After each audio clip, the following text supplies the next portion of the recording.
Ground बिल्कुल ठस भरा हुआ है यहाँ पर, और यहाँ से लेकर के दिल्ली गेट तक लोगों की भारी संख्या, पैर रखने की जगह नहीं है।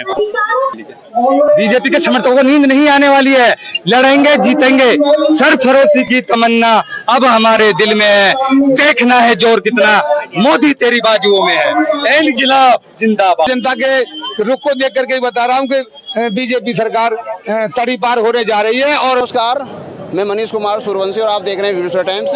इस समय मैं दिल्ली के रामलीला मैदान में हूं। आप देख सकते हैं, मैं अपने कैमरामैन से कहूँगा, लाखों की संख्या में यहाँ भीड़ है और पैर रखने के लिए जगह भी नहीं है। और आप देख सकते हैं यहाँ जो गठबंधन के नेता हैं, अखिलेश यादव जी बोल रहे हैं, और सोनिया गांधी, राहुल गांधी, जो अन्य नेता हैं वो यहाँ मौजूद हैं और यहाँ से नारा दिया है कि भाजपा को उखाड़ फेंकेंगे। क्या कहना है कुछ लोगों का, मैं उनसे बात करता हूँ। इस भारत की लोकतंत्र को जिस तरीके से तार किया जा रहा है, भारत के संविधान को खत्म किया जा रहा है। आपने देखा दो मुख्यमंत्री को, हेमंत सोरेन और श्री अरविंद केजरीवाल जी को जेल में डाल दिया। देखिए, रात के अंधेरे में श्री अरविंद केजरीवाल जी को गिरफ्तार किया गया था और रात के अंधेरे में भगत सिंह को फांसी दी गई थी। मैं कहना चाहता हूं तानाशाह से, मैं कहना चाहता हूं भारतीय जनता पार्टी के समर्थकों से कि वो केजरीवाल है, डरने वाला नहीं है। इन्होंने झुकाने की, तोड़ने की कोशिश करी। ये केजरीवाल को झुका तो सकते हैं, ये केजरीवाल को झुकाने के लिए उन्होंने खूब मेहनत करी। ये दबा सकते हैं, झुका सकते हैं, पर केजरीवाल को तोड़ नहीं सकते। केजरीवाल वो इंसान है जो आंदोलन से निकला है। और मैं आपको बताना चाहता हूं, ये रामलीला मैदान से जो क्रांति का आगाज हुआ है, ये पूरे भारत में जाएगा। 2024 के लोकसभा चुनाव में मोदी को बहुत बड़ी हार का सामना करना पड़ेगा। ये 7 सीटों को हारते हुए देखते हुए घबरा गए हैं।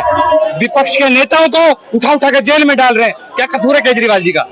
जनता के लिए उन्होंने अच्छे अस्पताल बनाए, जनता के लिए अच्छी शिक्षा दी, जनता के लिए पानी, बिजली, मोहल्ला क्लिनिक फ्री दिए। बीजेपी से सवाल करो ना, क्या दिया बीजेपी राज्यों ने, सरकार ने? सिर्फ दंगों के सिवा, सिर्फ हिंदू मुस्लिम के। श्री राम को सब मानते हैं, पूजा सब लोग करते हैं, सब भक्त हैं, पर श्री राम से क्या पेट भर जाएगा मंदिर से? आस्था अलग चीज है। राजनीति में आस्था को मत जोड़िए। राजनीति में आप जोड़िए अच्छे। आप क्या बना रहे हो? लोगों के लिए रोजगार दे रहे हो, सुरक्षा दे रहे हो, चिकित्सा दे रहे हो, और सुरक्षा तुम आज देश का माहौल इतना गर्मा गया है कि लोगों पर सड़कों पर उतरने का समय आ गया है। और एक अरविंद केजरीवाल का कार्यकर्ता भगत सिंह है। कितना प्रभाव पड़ेगा इस रैली से? इस रैली से उनकी रातों को नींदें उड़ जाएंगी। मेरे हिसाब से तो नींद नहीं आने की उनको।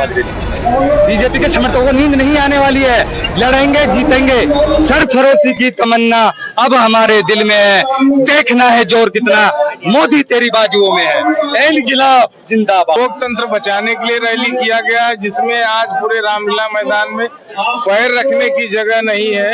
यादव है, तेजस्वी यादव है, उद्धव ठाकरे जी हैं, तमाम बड़े राष्ट्रीय नेता, प्रियंका राहुल जी हैं, खड़गे जी हैं, तमाम सुनीता केजरीवाल जी हैं।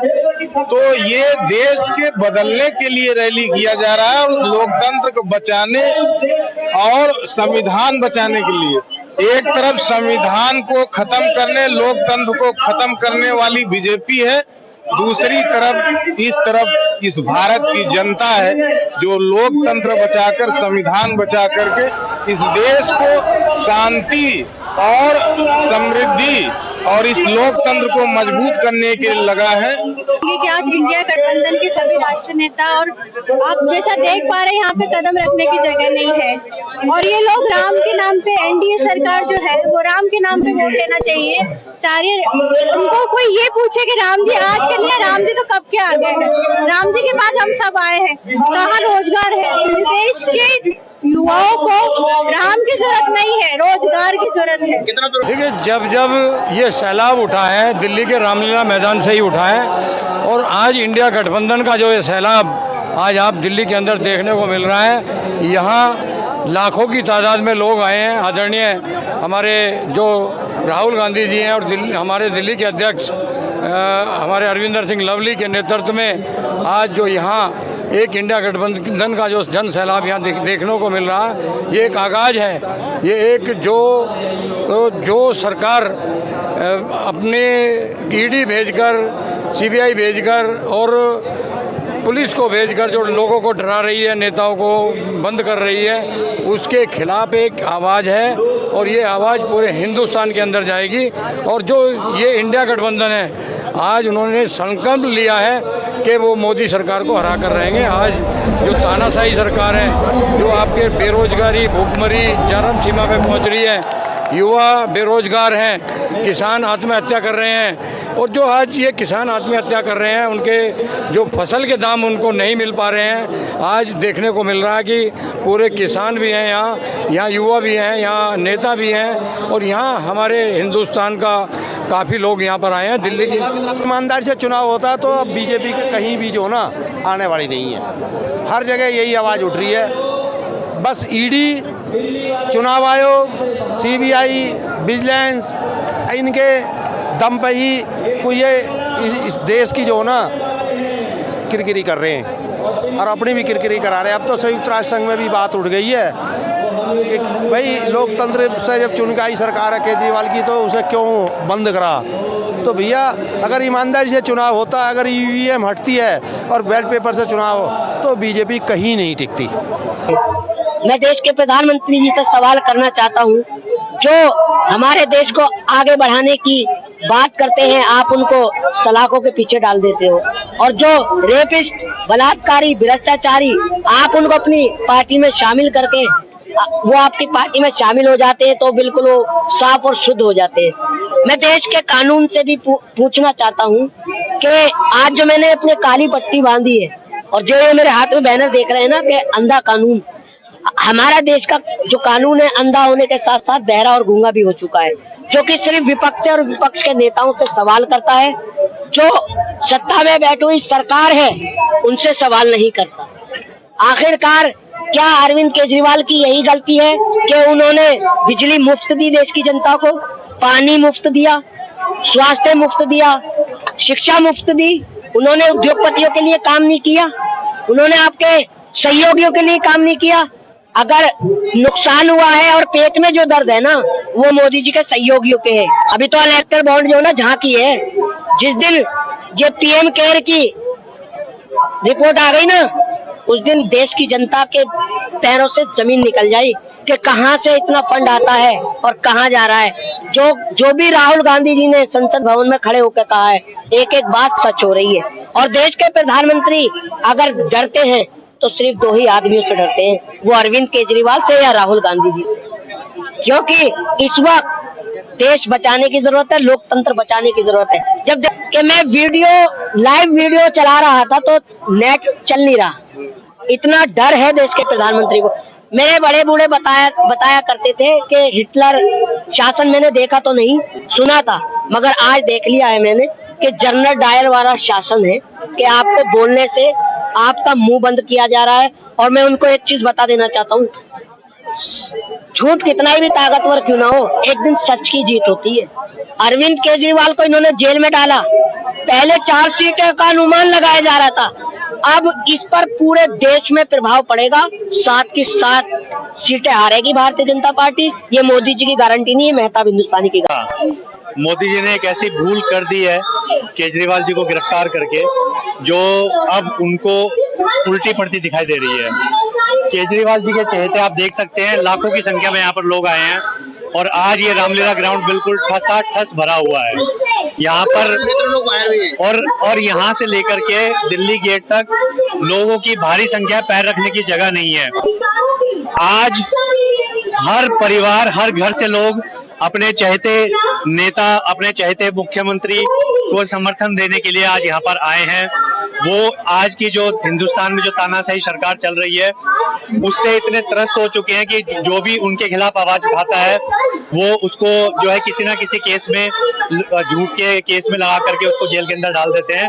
और अगर इसी तरीके से उनको ये चुनाव जीतना है तो फिर वो एक कहते हैं कि लेवल प्लेइंग फील्ड कहाँ है।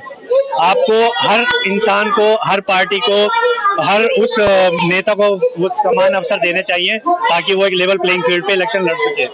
आज की तारीख में ये सब खत्म हो चुका है, देश में सिर्फ तानाशाही चल रही है, इसके अलावा कुछ नहीं है। आज यहाँ पर इंडिया गठबंधन के जो 28 पार्टियां हैं हमारी, उसके सभी टॉप के लीडर यहाँ पर आज आए हैं और हम सब एक ही जो है नारा यहाँ पर बुलंद करने आए हैं कि इस बार हम इस तानाशाही सरकार को उखाड़ करके फेंक देंगे और हिंदुस्तान के अंदर एक जो है लोकतांत्रिक सरकार होगी आने वाले टाइम में। संवैधानिक है, ये तानाशाही को दिखाता है और हम सभी यही डिमांड करते हैं माननीय प्रधानमंत्री मोदी जी से कि जल्द से जल्द अरविंद केजरीवाल को छोड़े, अन्यथा इससे भी भयानक आंदोलन जनता करने को तैयार बैठी। भ्रष्टाचारी थे तो उसका सबूत ईडी सीबीआई जो भी है कोर्ट में पेश करेगी तब ना। जब तक सबूत नहीं मिलता तब तक आप किसी को सिद्ध नहीं कर सकते हैं। ये मनगढ़ंत आरोप लगा रहे हैं। आप क्या कहेंगे सर? देखिए, आपने भी कहा कि ये भ्रष्टाचारी थे। अगर ये भाजपा में मिल जाते ना तो भाजपा में जितने भी भ्रष्टाचारी चले गए आज पाक साफ हो गई, भी पाक साफ हो जाते हैं। उनसे ही इन्होंने उनके जितने भी गलत नीति जो दमनकारी नीति है उनके खिलाफ इन्होंने आवाज उठाने का काम किया तो इनको साजिश के तहत जेल में डालने का काम किया। जितने भी भ्रष्टाचारी सब तो चले गए भाजपा में, उनको ज्वाइनिंग कराने वाले ईडी और सीबीआई। अभी ईडी और सीबीआई आपको भी आ जाए, जब से आप खुद कहिएगा कि लो भाई मैं पट्टा पहन लिया बीजेपी का, मैं अब पाक साफ हूँ, तो आप पाक साफ हो जाएंगे। इसलिए इन लोगों से देखिए बचाना है देश को। इस बार भाजपा को मैंने कहता है भाजपा 400 पार नहीं, अब भाजपा तारी पार। इस स्टेज से नारा निकल गया कि भाजपा अब तारी पार, अब इसको तारी पार। आज आप देख रहे हो कि देश के अंदर तानाशाह का माहौल बना हुआ है। ठीक है, एक तानाशाही सरकार है, लोकतंत्र की सरेआम हत्या की जा रही है। जैसा कि आप देख रहे हो चुनाव में मुख्यमंत्री को बिना किसी प्रूफ के उठाया जा रहा है। 2 साल से ये लोग चिल्ला रहे हैं शराब घोटाला शराब घोटाला। 2 साल से एक भी पैसे की रिकवरी नहीं हुई, एक भी पैसे का प्रूफ नहीं हुआ। ये सिर्फ और सिर्फ भाजपा को हार का डर है, इसलिए इन्होंने हमारे सारे नेताओं को गिरफ्तार किया और विपक्ष के एक नेताओं को गिरफ्तार किया जा रहा है ताकि नरेंद्र मोदी अकेला चल सके और अकेला चुनाव जीत सकते। ये सरेआम लोकतंत्र की हत्या की जा रही है। लोगों को जो है ना पीड़ा है वो देख रहे हैं। ये जास्ती हो रही है लोगों के साथ, या तो हमारे साथ रहो या अंदर जाओ। लोगों के दिलों में पीड़ा है। अच्छा, आज जो लाखों की संख्या में लोग सड़कों पे हैं, इससे क्या प्रभाव पड़ेगा? इससे प्रभाव पड़ेगा सीधा है। इससे गठबंधन जो है उसकी सीटें बढ़ेगी, वो जीतेगा। अखिलेश यादव, राहुल गांधी, जहाँ जो लड़ रहे हैं सब गठबंधन जीतेगा।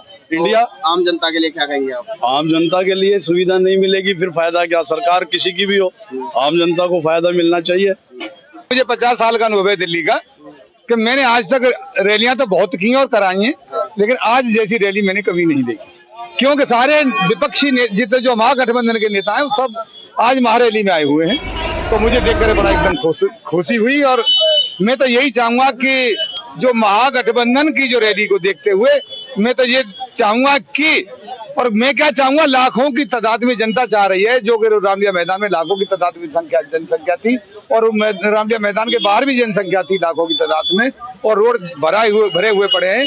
तो मेरे को तो ये लग रहा है कि ये मोदी सरकार को बिल्कुल उखाड़ कर फेंक दिया जाए। जो मोदी सरकार कह रही है कि जी हम 40 के पार, और हम ये चाह रहे हैं कि जनता की भावना को देखते हुए तो ऐसा लग रहा है कि बीजेपी तड़ी पार। हमें तो ऐसा लग रहा है बीजेपी तड़ी पार पल्ली पार। आज के मंच के माध्यम से मैं बता रहा हूं और जनता के रुख को देख करके बता रहा हूं कि बीजेपी सरकार तड़ी पार होने जा रही है और महागठबंधन की सरकार बिल्कुल आगे बढ़ेगी और बीजेपी को हराने का काम करेगी।